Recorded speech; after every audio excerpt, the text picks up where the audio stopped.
Hello and welcome. In today's video we will be making our snake run. Okay, so let's go ahead and open our snake movement script. Let's go into the void update and let's hit make a method called running. Actually, this is calling the method. We'll go ahead and make it here. Where is it? The bottom. Okay. Void running. Now I realized I messed up a few things, so we're gonna go ahead and fix that in this video, which I'll explain later. But for the first part, let's finish our running script method. Okay, so the variables we're gonna need are gonna be private boolean running to tell us if we're running or not, public float speed while running. Well, it's double N, right? It will be 6.5 fs, public float speed while walking. I don't know if snakes, they slither but they don't walk. I'll just keep it that way. Next one is public float body part follow time walking will equal 0.19 float. And the last one but not least, public float body part follow time running. Now this will be equal to 0.1. Okay, so since when we grow we set our body part follow time to increase decrease, we're gonna change that.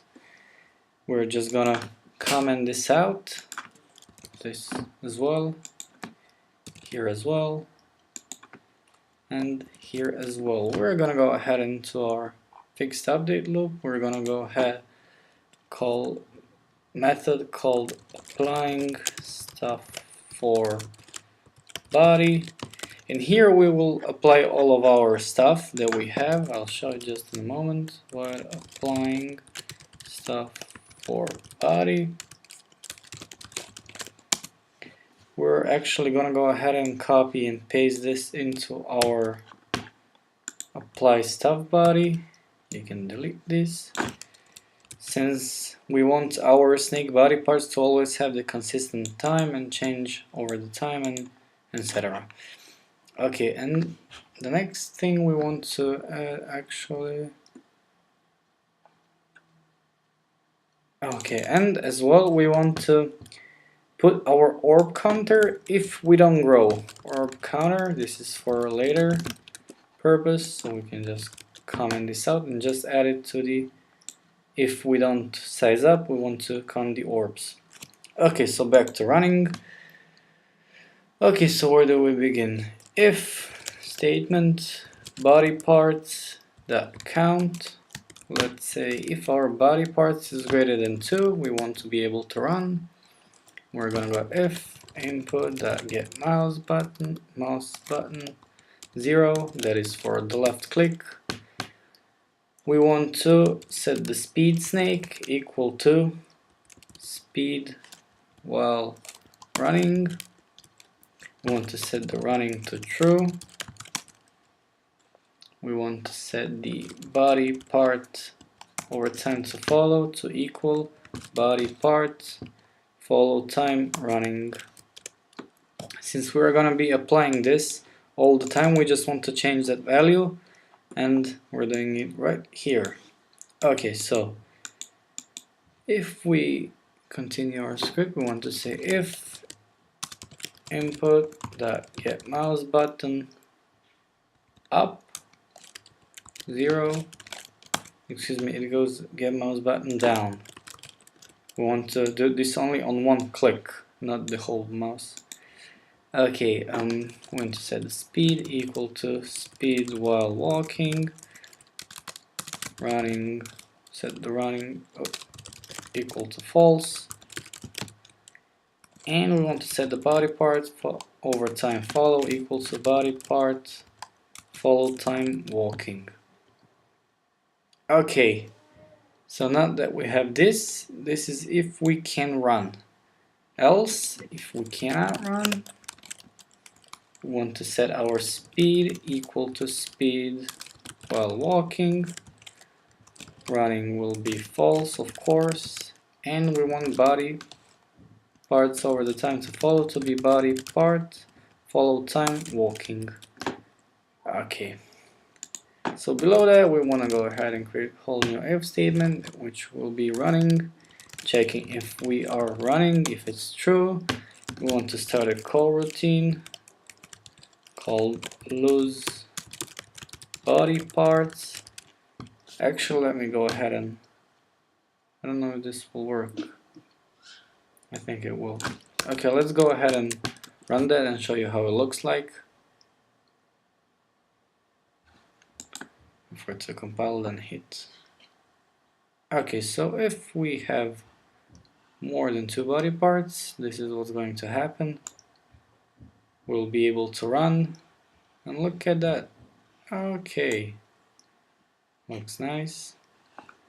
Okay, if we release, we go slowly. Okay, let's go back into our running. Okay, so in Slither.io, when you run, you lose body parts. That's what we're going to do here, and we're going to create the orbs.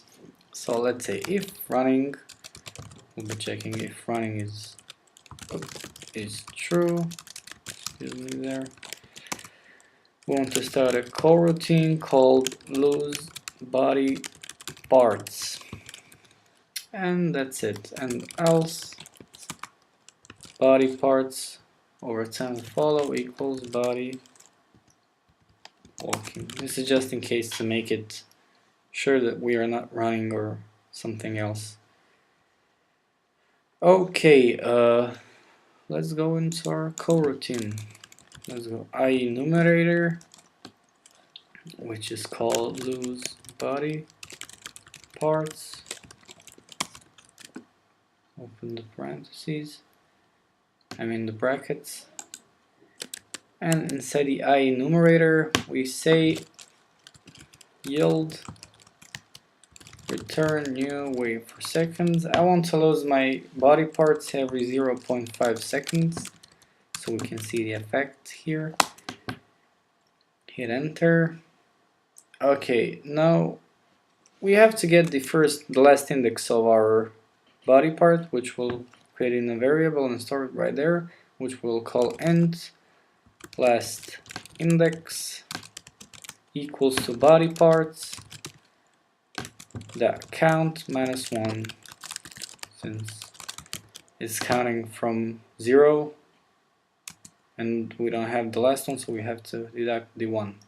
Next, we want to get a transform of that body part, which we'll say we'll store it in transform the last body part equals to body parts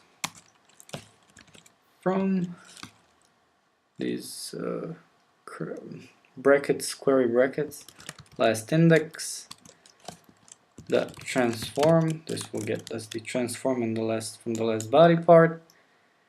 The next thing what we want to do is body parts dot remove at last index destroy last body part dot game object. Since we need to cast it to game object, we're just gonna say that game object, since destroy takes only a game object and not a transform of type. And what we want to do is create an orb, instantiate orb prefab, which we have from the previous videos from the orb manager, last body part dot position comma quaternion dot identity, and close that up. And we want to lose the orb counter, so we're just gonna say orb counter minus minus. So in the future, when you will see the problem we have with the orb counter, when we pick up the orbs, we will grow. And now if I grow up enough,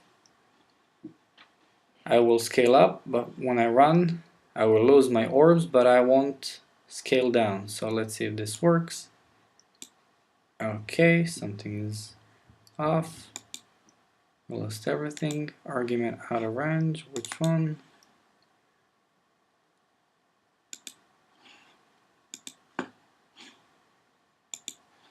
Let me see here.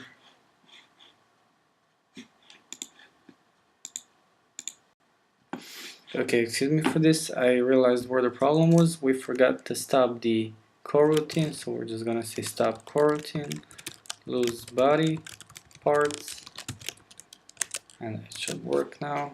Go back into Unity, wait for compile and hit play. So if we grow more than 2, you will see we growth also in size. But when I hit left mouse click, I will lose body parts, but I won't be scaling down. Okay, so that's it. I think I wanted to fix one more thing. Oh yeah, that is the spawn manager. We will fix that. You've noticed how it spawns, I forgot to add a line of code, it spawns sometimes on your head, which we don't want, so we're just going to change this enumerator, call every few seconds, we're just going to modify it, and we're going to say, just a moment, okay, we're going to say flow radius spawn, which I will put, I don't know, let's say 5, okay. And below the random new orb position, we will say vector3 dot direction equals to random new orb position minus transform dot position. So this will give us the new orb position, the direction it wants to be in, and we will add the radius to it, so it's never on our head, that only it spawns in the radius of our head. So now we are getting the direction, vector3 dot final position will be transform dot position plus, open the parentheses, direction dot normalized times radius spawn, close that parentheses, and change the new orb, instantiate random to change the random new orb position to final position. So this will always spawn it in a radius of 5.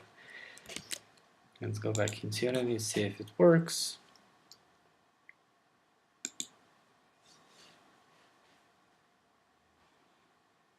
And there it is, it's always spawning in the radius of 5. That was it for this video. Stay tuned till next time. Don't forget to comment, like, and subscribe, and see you till next time.